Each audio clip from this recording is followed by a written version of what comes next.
Hello and welcome to today's screencast where I'll be demonstrating how we can reuse some of the Wpf components that we've developed specifically for the Dynamics AX environment and host those components in other applications. And the application that I'm going to specifically focus my attention on today is Excel. First off, if you've watched some of my previous YouTube videos or read some of my blog post articles, you will have noticed that I've been working on a note-taking application. Let me just open up the form within the AOT just to reacquaint everyone with the user control.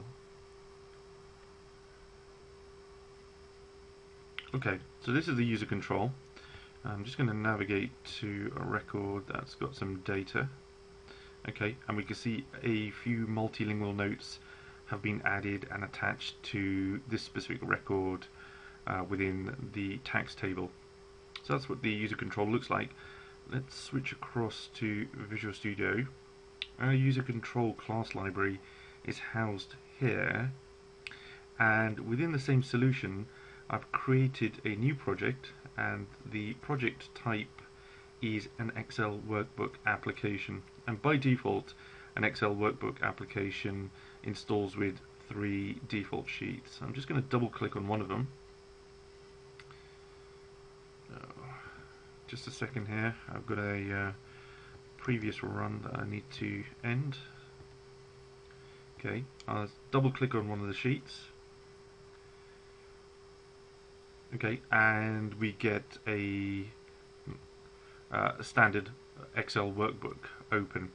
What I've done specifically for this demonstration is I've physically downloaded the contents of the tax table.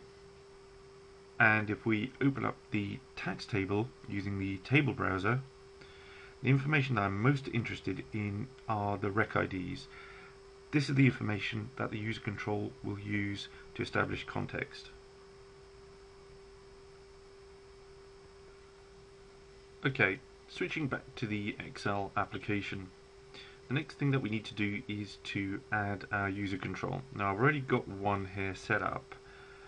The way that you would do that is just to right click on the project, go down to the add option and take the option here for user control. We do have the option to add a Windows form as well. Windows form will add pop-up style functionality to our Excel spreadsheet. It's not what I want for this particular demo. I want the user control to be integrated into the layout of the Excel spreadsheet. Alright, let's go ahead and open up that user control, and you can see that there's nothing fancy on this design surface whatsoever. It literally is just the user control itself, which you can resize, and in this case I've resized it roughly to kind of match the dimensions of the user form that I've got, and in addition I've placed a panel onto the user control surface. The real magic takes place behind the scenes, so if we just do a right click and view code on that user control, this is the code that's pasted in my blog article if you need it for reference. Basically what this does is instantiate the user control and set some of its initial context, as well as performing a logon to the Dynamics system. All of this code relates to this private object variable up here at the top, and this links back to the Wpf class library, which is currently housed within the same project. Prior to this demonstration, I added an assembly reference to this project within the references section over here. Now that the user control coding is complete, I can turn my attention back to the Excel worksheet. What I want to do is I want to place the user control next to the data, somewhere around about here.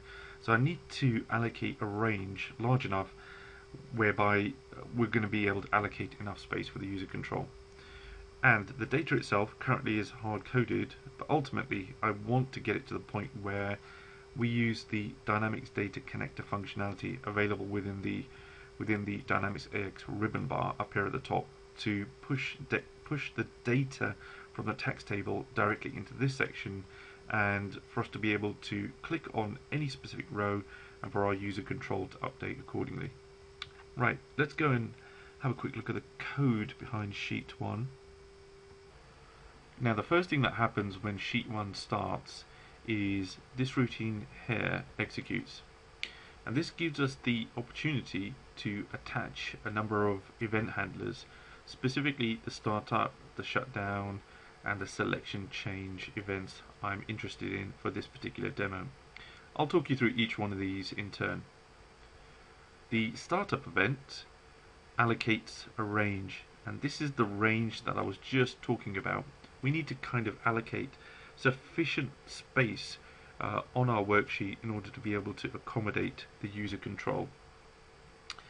The next thing that this routine does is it creates a brand new user control 1, and if you recall, user control 1 points to our local user control, which is just a placeholder for the final user control, which is our Wpf class library that contains all the interoperability elements that's going to talk to Dynamics. It's quite okay to be nesting user controls in this fashion.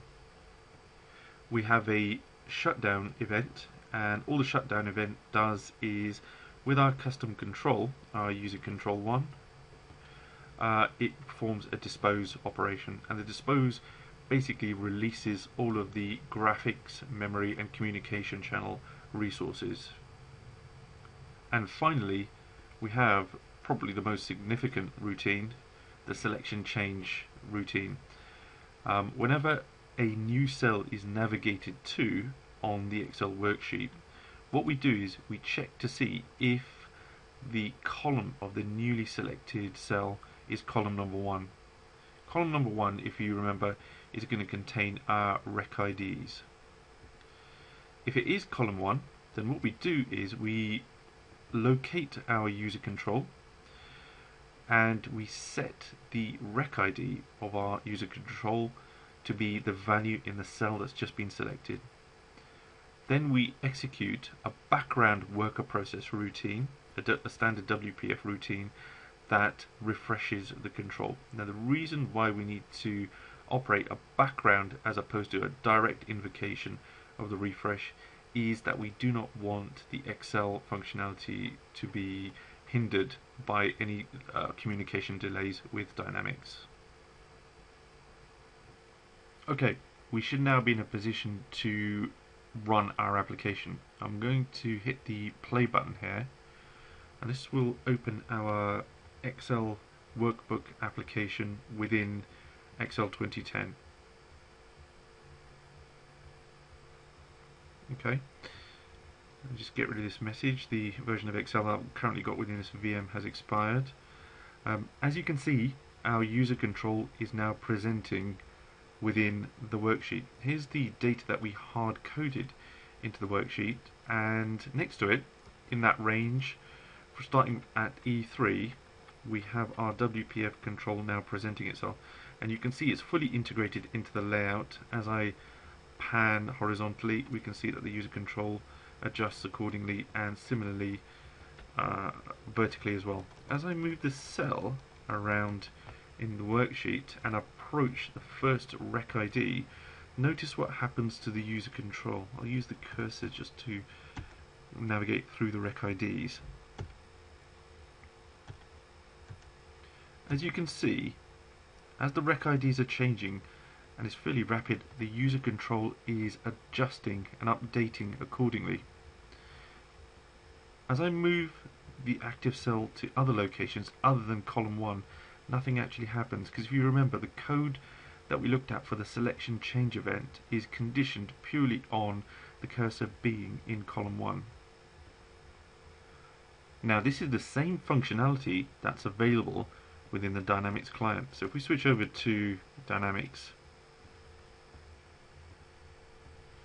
we can see here's our form, and let's switch over to master detail view, and we can see again all of the same data that we're currently seeing in Excel. If we make a change to some of the data within Excel, let's choose that record where we've got test, and I'm going to change it to something a little bit more meaningful. The taxman is paying us a visit next week, full stop. Click post on that. We've got the data updating in Excel, and if I switch back over to Dynamics and navigate to the record in question, and I forget what the record was tax rate low. You go to tax rate low, click on the master view, you can see that the record has updated. I can add an additional note.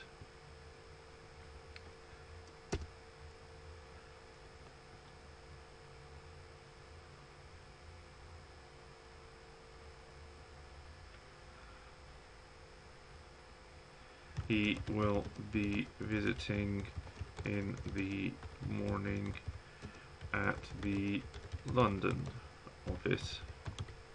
Full stop. Click post to update that.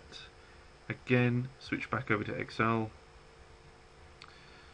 You need to navigate to another record and then back to the same record, and you can see that the data has refreshed and updated. So we've got read functionality, we've got write functionality, and we've got any additional WPF business logic functionality that we've incorporated. And in this particular user control, we've incorporated a translation module. So I can do something like translate our text to Bulgarian. And hey presto, we have the text in Bulgarian. So we have a fully featured user control that we could use both in Excel and in Dynamics, having the same look and feel and same business functionality, and they've only been coded once. Okay, so that concludes this demonstration of how we could go about reusing the same component amongst multiple application platforms within Dynamics.